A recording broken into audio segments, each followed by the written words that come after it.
You ask Tiger to solve. This deals with linear equations with one unknown. The final result is a equals -4/3. Let's solve it step by step. Simplify the expression. Group like terms.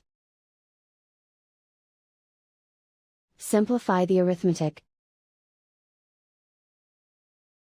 Group all constants on the right side of the equation.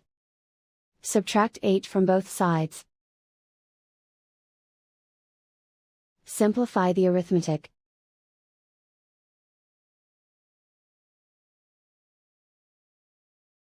Isolate the a. Divide both sides by 6. Simplify the fraction. Find the greatest common factor of the numerator and denominator.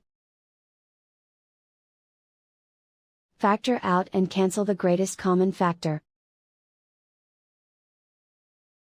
And so the final result is a equals -4/3.